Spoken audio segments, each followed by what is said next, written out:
Yes, hello, Justin. My name is Daniel Chavarria. I am in charge of the collection of Enchanting hotels in Costa Rica, which is a group of very charming little hotels all around the country. I am also president of an organization like a chamber of tourism promoting Costa Rica abroad in different shows, tourist shows, in different markets, important markets for Costa Rica, like the German market. Well, listen, first of all, thank you so much for giving Breaking Travel News your time today and welcome to Berlin. Isn't it great to be back? It's great to be back. It has been 3 years since the last ITB, and this is a very important market for Costa Rica, the German market. We have direct flight connections from Frankfurt and through Switzerland with the Lufthansa Group. We also have the connections with KLM, Air France, British Airways. So we're very well connected with Europe, and we were missing this show in order to present and to show all the attractions that we have in Costa Rica. So tell us about those attractions. Tell us what it's like, the Costa Rica experience. Well, most of the visitors we get from Europe, they're seeking in Costa Rica for nature.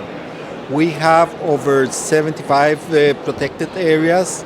More than 25% of our territory is protected in some way, like a national park, private preserve, wildlife refuge, and so on. We have all 12 different tropical life zones in the world, present in a very small territory like Costa Rica. You could find like more than 5% of the world biodiversity in such a small country, which makes only 0.02% of the world's surface. So it's amazing how intense the biodiversity in Costa Rica is. And additional to nature, we are located in between two oceans, Pacific Ocean and also the Atlantic Ocean or Caribbean Sea. So you could combine these nature experiences and nature explorations with a beach stay on the Pacific or on the Caribbean coast, plus adventure on active volcanoes. You know, Costa Rica is on the ring of fire of the Pacific. So over 100 active volcanoes to be found in Costa Rica, and around 7 to 11 are good accessible, that you could drive up to the crater and experience all the volcanic activity. So it's a country full of adventure because of the healing powers of the volcano, also the wellness, and of course beach stays, which are amazing. You sold me. I need to book. I need to book this holiday now. Well, we would like to have breaking news coming to Costa Rica and doing notes and some programs, and feel invited to the Enchanting Hotels collection. That sounds wonderful. Tell us about the Enchanting Hotels collection. Well, it's a collection of hotels. You know, in Costa Rica, over 80% of the hotels are small, less than 50 rooms. And 95% of the hotels, 95% are less than 50 rooms, and 80% are less than 15 rooms. So it's a country of small hotels, boutique hotels. In my collection, the one I promote, most of the hotels are small, have a special charm, are high-end, 4 stars or more, and dealing with a very high level of service and quality. And many of them are on the beach, many of them are close to national parks, and many are right on the activity of the volcanoes. You know, people go to Costa Rica, visit the national parks, and do trekking, do mountain biking, do horseback riding, do tubing on rivers, on waterfalls, and all that you could find in my hotels. So what really joins us to be together is this high level of quality, and that there's a charming experience around it. And you mentioned Germany being a really key source market. What other markets are key and emerging for you?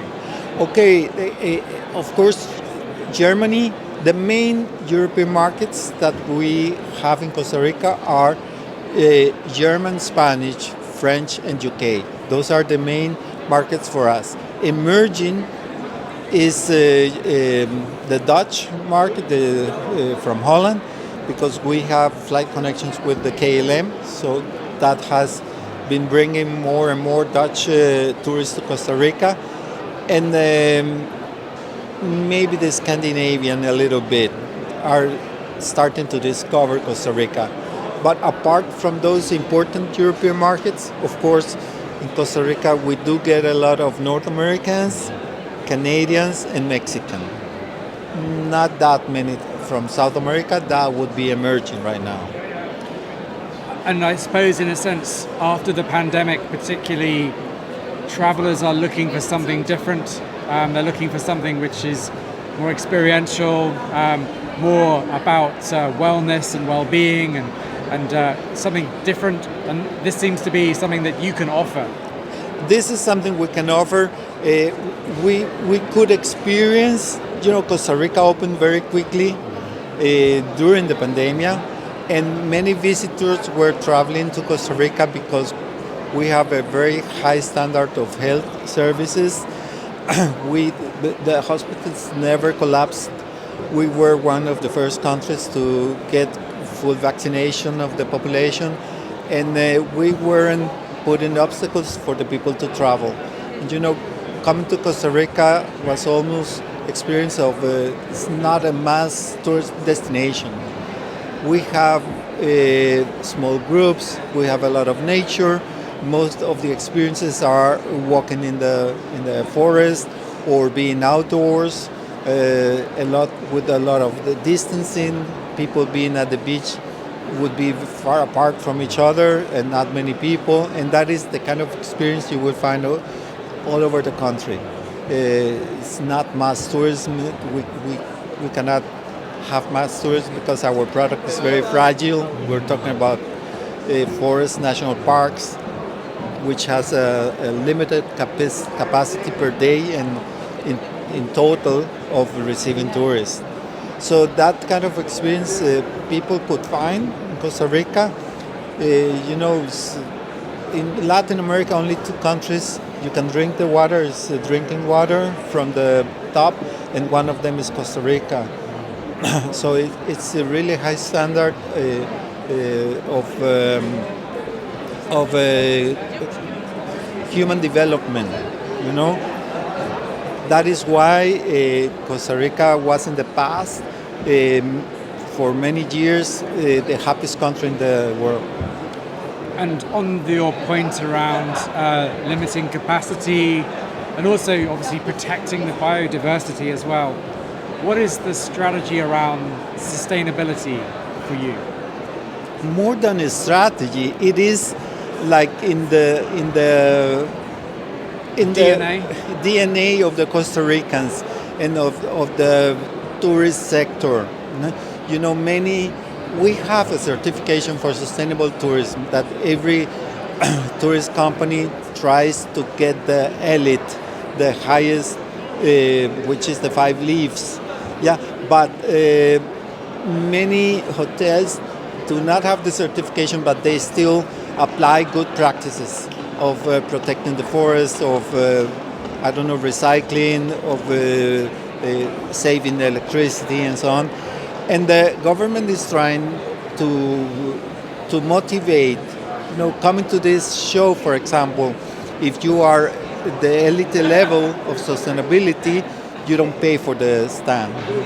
If you don't have any leaves for the certification, you will have to pay full fare for being here. So also the authorities are trying to motivate the companies to do something in terms of protecting the environment and being sustainable as a country. Listen, I'm going to take you up on your invitation. Okay, I'll give you my card. Lovely.